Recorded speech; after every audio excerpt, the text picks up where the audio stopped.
कुंडली टीवी के सभी दर्शकों को मेरा नमस्कार। हम हाजिर हैं सितंबर महीने का राशिफल लेकर और मिथुन राशि की हम बात करेंगे। ये राशिफल हमने नए फॉर्मेट में जो है वो कोशिश की है। एक हो सकता है कि आपको ये कोशिश हमारी पसंद आए, उम्मीद करते हैं कि पसंद आएगी। यदि आपको पसंद आती है तो इसको शेयर जरूर करिएगा और इसके ऊपर कमेंट बॉक्स में अपनी राय जरूर बताइएगा, क्योंकि ये ऐसा राशिफल है जो सीधा लाइव होगा आपके सामने। आपको पता लगेगा कि किस तरीके से कौन कौन सी चीज़ें जो हैं वो होने जा रही हैं आपकी राशि के मुताबिक। ये मैंने यहाँ पर मिथुन लगन लिखा हुआ है, लेकिन जिनका चंद्रमा मिथुन राशि का है या जिनकी नाम की राशि मिथुन पड़ती है वो इस राशिफल को अपने हिसाब से कंसिडर जो है वो कर सकते हैं। तो सबसे पहले बात करेंगे कि मिथुन राशि के लिए सितंबर महीने के दौरान कौन कौन से ग्रह जो हैं वो गोचर करेंगे और किस तरीके से उनका असर आपकी कुंडली में होगा। मंगल, ये जो राशि है ये 1 सितंबर का हमने प्लैनेटरी पोजीशन लगाया है, ताकि हम आपको थोड़ा सा बता सकें कि किस कौन सी तारीख को किस तरीके से जो है वो ग्रहों का परिवर्तन होना शुरू हो जाएगा। सबसे पहला जो परिवर्तन होगा आपकी कुंडली में मंगल का होगा। मंगल 6 सितंबर को राशि परिवर्तन करके आपके चौथे भाव में आ जाएंगे। ये भाव जो है वो चौथा भाव है और ये सुख स्थान कहलाता है, लेकिन यहाँ पर मंगल को बल नहीं मिलता। मंगल यहाँ पर दिग्बली होते हैं, लेकिन यहाँ पर बल आकर शून्य हो जाता है। और अगला जो राशि परिवर्तन होगा आपकी कुंडली में शुक्र का होगा। शुक्र इस समय कन्या राशि में चल रहे हैं। ये आपकी कुंडली में तुला राशि में आ जाएंगे, पंचम भाव में आ जाएंगे। तो ये पंचम भाव प्रेम का भाव होता है। तुला राशि शुक्र की अपनी राशि होती है। ये दूसरा राशि परिवर्तन होगा आपके राशि के लिहाज से ग्रहों का सितंबर के महीने में। 14 सितंबर को गुरु आपकी कुंडली में भाग्य स्थान में वक्री चल रहे हैं इस समय। ये यहाँ से राशि परिवर्तन करेंगे और ये अष्टम में आकर शनि के साथ मिल जाएंगे। यानी कि गुरु और शनि आपकी कुंडली में 14 सितंबर के बाद अष्टम में गोचर करेंगे।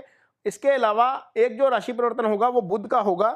बुध जो है वो यहाँ पर गोचर कर रहे हैं, लेकिन ये 22 सितंबर को चौथे भाव से निकलकर पांचवें भाव में आ जाएंगे और यहीं पर 27 सितंबर को वक्री भी हो जाएंगे। तो ये जो टोटल राशिफल है, जो आपका गोचर है ग्रहों का, वो इस तरीके से होगा सितंबर के महीने में। इसमें इसमें इस ये जो कुंडली हमने बनाई है इसमें हमने चंद्रमा नहीं लगाया। चंद्रमा हर चीज का कारक होता है और जो राशिफल तैयार किया जाता है उसमें चंद्रमा की मूवमेंट को बहुत ज्यादा कंसिडर किया जाता है। ये चंद्रमा यदि आपकी कुंडली में चौथे, आठवें या 12वें भाव में आ जाते हैं तो आपको थोड़ा सा परेशान करते हैं, आपको मानसिक तौर पर परेशान करते हैं। आप जो है वो उस तरीके से चीजें नहीं कर पाते जिस तरीके से आप करते हैं, या सुबह आपका मूड कुछ और होता है, शाम को कुछ और हो जाता है, क्योंकि यही चंद्रमा है जो समुद्र में ज्वार भाटा भी ले आता है जब पूर्णिमा का दिन होता है। तो सबसे पहले कुछ डेट्स हैं वो नोट करिए जरूर आपको, क्योंकि हम यहाँ पर चीजें पॉजिटिवली भी बताएंगे लेकिन उन चीजों को लेकर थोड़ा सा आपको अलर्ट भी करेंगे जिन तिथियों को आपके लिए सिचुएशन थोड़ी सी एडवर्स हो सकती है या चीजें आपके फेवर में ना रहें। तो सबसे पहली बात तो यह है कि ये चंद्रमा कन्या राशि में रहेंगे 8 और 9 तारीख को। कन्या राशि यहाँ पर है आपके चौथे भाव में। यहाँ पर चंद्रमा का गोचर अच्छा नहीं है। कहने को ये कहा जा सकता है कि ये चंद्रमा मंगल के साथ मिलकर लक्ष्मी योग बनाता है, लेकिन यहाँ पर मंगल के साथ मंगल चूंकि फायरी प्लैनेट है इसलिए भी अच्छा नहीं। आपको गुस्सा आ सकता है 2 दिन। उन 2 दिनों में यदि आपका प्लान कोई प्रॉपर्टी खरीदने का है या कार खरीदने का है या प्रॉपर्टी की रजिस्ट्री करवाने का है तो 8 और 9 तारीख की जो डेट्स हैं उनको थोड़ा सा अवॉइड करिएगा। माँ की सेहत को लेकर थोड़ा सा आपको कंसर्न रह सकता है उन 2 दिनों के दौरान। 17 और 18 सितंबर को चंद्रमा आपकी कुंडली में अष्टम भाव में गोचर करेंगे। अष्टम भाव में शनि ऑलरेडी गोचर कर रहे हैं, यहाँ पर चंद्रमा भी गोचर करना शुरू कर देंगे। चंद्रमा का अष्टम में गोचर करना अच्छा नहीं होता। इस दौरान हो सकता है कोई आप किसी ऐसी चीज को स्टैंड ले लें जहां पर आपको बाद में दिक्कत हो। तो इन 2 तिथियों में यदि ऐसी सिचुएशन आती है कि आप एक चीज को लेकर अड़ जाते हैं तो कोशिश करिएगा ना अड़िए, वहां पर दिक्कत हो सकती है लॉन्ग टर्म में आपके लिए। ये 2 डेट्स 17 और 18 सितंबर की हैं, इनको ध्यान में रखिएगा। 26 और 27 तारीख को चंद्रमा आपकी कुंडली में राहु केतु के एक्सिस के बीच में होंगे।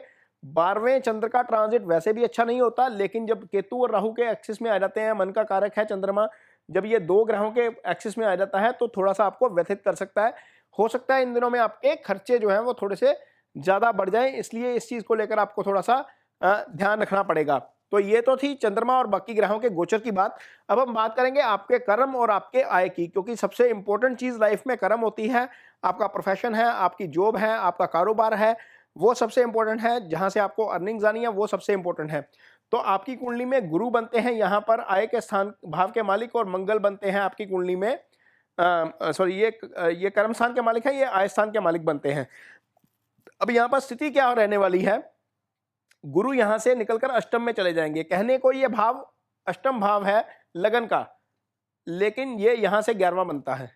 तो यहाँ 12वें चल रहे थे, यहाँ 11वें आ जाएंगे, तो ये वृद्धि के भाव में आ गए एक तरीके से। ये पॉजिटिव राशिफल है, पॉजिटिव तरीके से भी हम चीजें बताएंगे। तो ये स्थिति आपके लिए एक तरीके से अच्छी है, क्योंकि यहाँ से गुरु यहाँ देखेंगे, और जो लोग विदेश से काम करते हैं या विदेश में काम करते हैं या विदेश से संबंधित जिनका काम है, इमिग्रेशन का काम हो सकता है, इंपोर्ट एक्सपोर्ट का काम हो सकता है, जिनके ऑर्डर्स रुके हुए थे, यहाँ से गुरु की दृष्टि पड़ेगी 12वें भाव के ऊपर, तो ये चीजें एग्जीक्यूशन में जल्दी आ जाएंगी।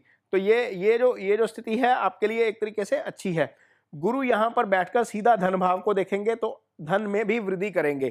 तो देखिए, गुरु कहने को तो अष्टम में बैठे हैं, लेकिन 2 घर जहां से खासतौर पर जिनका विदेश से काम है या आय धन का जो भाव है, इसको एक तरीके से जहां पर उसकी दृष्टि पड़ रही है उनकी, वहां पर चीजें आसान हो जाएंगी। एक दृष्टि गुरु की यहां पर पड़ेगी। यदि 9वीं दृष्टि की हम बात करते हैं, तो गुरु यहां पर 9वीं दृष्टि से इस भाव को देखेंगे।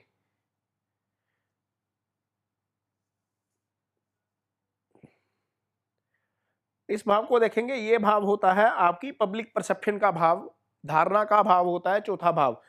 यदि आप पॉलिटिक्स में हैं, तो चीजें आपके लिए आसान हो जाएंगी गुरु की स्थिति के लिहाज से। तो देखिए, कहने को तो गुरु अष्टम में होंगे, लेकिन चूंकि वक्रवस्था में है, नीच राशि में बैठे हुए हैं, नीच के गुरु अच्छे फल देते हैं, ऊपर से दृष्टि जब पड़ेगी तो पॉलिटिक्स से संबंधित लोग, जिन लोगों का काम ही मार्केटिंग का है, धारणा का बनाने का जो काम करते हैं, उनके लिए स्थिति जो है वो थोड़ी सी फेवरेबल हो जाएगी। आय की जहां तक हम बात करते हैं, आय भाव का स्वामी मंगल हालांकि थोड़े से अच्छी स्थिति में नहीं है, एडवर्स स्थिति में है। यहां से हम देखते हैं तो ये छठा भाव बनता है। मंगल का यहां से छठे जाना अच्छा नहीं है। मंगल बुध की राशि में है, ये स्थिति भी थोड़ी सी बहुत ज्यादा अच्छी नहीं है। लेकिन चूंकि ये 2 पॉजिटिव प्लैनेट बुध और शुक्र ये बैठकर सीधा देख रहे हैं आय भाव को, तो ये 6 तारीख के बाद से ही आपकी कुंडली में चीजें जो है वो ठीक होनी शुरू हो जाएंगी, क्योंकि शुक्र की यहाँ पर राशि अपनी है, ये सौम्य प्लैनेट है, यहाँ से सीधा आय भाव को देखेंगे, तो चीजें जो है वो आय के लिहाज से ठीक रहेंगी। बहुत ज्यादा दिक्कत वाली स्थिति जो है इस महीने में नजर नहीं आ रही है। हाँ, थोड़ा सा यदि हम रिलेशनशिप की बात करेंगे, ये तो आय और इसकी बात हो गई कर्म की। यदि हम रिलेशनशिप की बात करेंगे, तो यहाँ पर चीजें थोड़ी सी मुझे एडवर्स नजर आ रही हैं। उसका कारण यह है कि ये खासतौर पर शादीशुदा जातक जो है या सिंगल्स भी हैं, उनके लिए भी, क्योंकि ये भाव जो होता है ये शादी वाला भाव होता है कुंडली में आपकी, सप्तम भाव। इसके एक तरफ केतु है, दूसरी तरफ शनि है, तो ये भाव जो है वो पाप कर्त्री में है, एक तरीके से जकड़ा हुआ भाव जिसको हम बोल देते हैं, ये पाप कर्त्री में है। तो यहाँ पर जिन लोगों के साथ प्रॉब्लम आ रही है, जिनकी मैरिड लाइफ को लेकर इशू हो रहा है, आपसी मनमुटाव है, तो चीजें आपको थोड़ा सा संभल कर चलना होगा। आपको ये समझाना होगा अपने मन को कि ग्रहों की स्थिति इस समय आपके पक्ष में नहीं है। तो जैसे यहाँ से शनि मूव करेंगे, तो चीजें आपके लिए वैसे ही जो है वो ठीक होनी शुरू हो जाएंगी।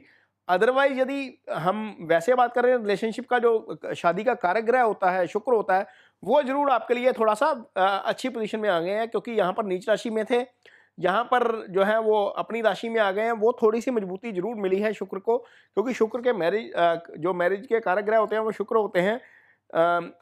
फीमेल की कुंडली में गुरु जो होते हैं पति के कारक होते हैं, वो थोड़े से वीक है। महिलाओं को अपने हस्बैंड को लेकर थोड़ा सा कंसर्न रह सकता है। जहां तक सिंगल्स की बात है, इस राशि के सिंगल्स की बात है, तो उनके लिए एक बेहतरीन मौका मिलेगा इस महीने में, खासतौर पर 6 सितंबर के बाद, जब शुक्र राशि परिवर्तन करके अपने ही इसमें राशि में आ जाएंगे। ये भाव जो होता है पंचम भाव, ये रिलेशनशिप का भाव होता है, ये प्रेम का भाव होता है, ये इजी गेन्स का भाव होता है। यहाँ से हायर एजुकेशन देखी जाती है। जो लोग युवा हैं उनके लिए स्थिति बहुत अच्छी होने वाली है, क्योंकि यदि आपने कोई कंपटीशन का एग्जाम देना है, उसके लिए स्थिति एक तरीके से अच्छी हो जाएगी। यदि आप हायर एजुकेशन के लिए कहीं ट्राई कर रहे हैं, तो उसके लिए स्थिति अच्छी हो जाएगी। यदि आप किसी के सामने अपनी फीलिंग्स एक्सप्रेस करना चाहते हैं, तो उसके लिए स्थिति अच्छी है, क्योंकि शुक्र ही इन तमाम चीज़ों के कारक हैं, पंचम भाव में अपने ही राशि में बैठे हैं, तो स्थिति आपके लिए थोड़ी सी फेवरेबल रहेगी। ये पूरा महीना शुक्र यहीं पर रहेंगे। बुध भी एक सौम्य ग्रह हैं, तो खैर बुध भी उनके साथ ही रहेंगे। अब हम बात करेंगे आपकी हेल्थ की। हेल्थ को लेकर थोड़ा सा आपको ध्यान से चलना पड़ेगा। उसका कारण ये है कि एक तो शनि यहाँ पर अष्टम में है, तो सबसे पहले तो जो लोग ड्राइविंग करते हैं थोड़ा-सा उनको ड्राइविंग को लेकर ध्यान रखना पड़ेगा, क्योंकि इस राशि के मालिक भी बनते हैं शनि, यहीं पर बैठे हुए हैं। यहाँ पर गुरु शनि का योग बना हुआ है, ऊपर से राहु की दृष्टि इसके ऊपर पड़ रही है। तो ये थोड़ा-सा कंसर्न वाली स्थिति है। ये हॉस्पिटलाइज़ेशन का भाव होता है। हो सकता है कि बहुत ज़्यादा तेज़ गाड़ी चलाएँ तो टक्कर हो जाए, कहीं एक्सीडेंट हो जाए, तो ऐसी नौबत आ सकती है कि आपको हॉस्पिटलाइज़ेशन के लिए जाना पड़े। तो इसलिए गाड़ी थोड़ा-सा धीमे चलाएँगे तो थोड़ा आपके लिए बेहतर होगा। यदि आपको कोई प्रॉब्लम है स्टमक से रिलेटेड, ऑलरेडी आप फेस कर रहे हैं, तो उसको लेकर थोड़ा-सा गंभीरता से काम लेना पड़ेगा। ख़ास तौर पर क्योंकि यहाँ पर मंगल इस भाव के मालिक बनते हैं। इसको समझना पड़ेगा कि मंगल इस भाव के मालिक बनते हैं। मंगल इस भाव में केतु विराजमान है। ये छठा भाव होता है जहाँ से हम स्टमक से रिलेटेड इश्यूज जो हैं वो देखे जाते हैं, अंतड़ियाँ यहीं से देखी जाती हैं। यहाँ पर केतु की दृष्टि है, केतु विराजमान है, यहाँ पर राहु की दृष्टि सीधी पड़ रही है। यहाँ पर यदि हम बात करते हैं इस भाव के मालिक की, तो मालिक के ऊपर भी जो है वो राहु की दृष्टि पड़ रही है। तो ये भाव, छठा भाव, छठे भाव का मालिक ये डिस्टर्ब, यहाँ से अष्टम डिस्टर्ब, तो एक स्थिति ऐसी बन रही है कि आपको सेहत से लेकर कोई ना कोई परेशानी आपको रह सकती है सितंबर महीने में। इसके लिए आपको थोड़ा-सा सतर्क ज़रूर रहना पड़ेगा। हालाँकि चीज़ें बीच में जब चंद्रमा मूव करेंगे, आगे-आगे मूव करेंगे, केंद्र में रहेंगे या त्रिकोण में रहेंगे, तो हो सकता है चीज़ें ठीक भी रहें बीच में। लेकिन जिन लोगों को थोड़ी-सी समस्या है, जो एज्ड हैं, 40-45 साल के ऊपर की उम्र के जातक हैं, उनको ख़ास तौर पर ध्यान रखना पड़ेगा, क्योंकि प्लैनेटरी पोजीशन ज़्यादा फेवरेबल नहीं है यहाँ पर। यदि हम राहु की दृष्टि की बात करें, राहु की घर के ऊपर दृष्टि की बात करें, घर के मालिक के ऊपर दृष्टि की बात करें, अष्टम के ऊपर दृष्टि की बात करें, तो थोड़ा-सा सिचुएशन जो है वो आपके लिए फेवर में नहीं है। तो ये तो था मिथुन राशि के लिए, राशि के जातकों के लिए सितंबर महीने का राशिफल। हम अगली राशि के साथ, कर्क के साथ दोबारा हाज़िर होंगे। तब तक के लिए मुझे दीजिए इजाज़त, और कमेंट और शेयर करके ये ज़रूर बताइएगा कि ये राशिफल आपको कैसा लगा? आपको इसमें क्या इम्प्रूवमेंट की कोई गुंजाइश है? यदि गुंजाइश है तो आप इसमें ज़रूर बताइएगा। हमें आपके फीडबैक का इंतज़ार रहेगा। मुझे दीजिए इजाज़त। नमस्कार।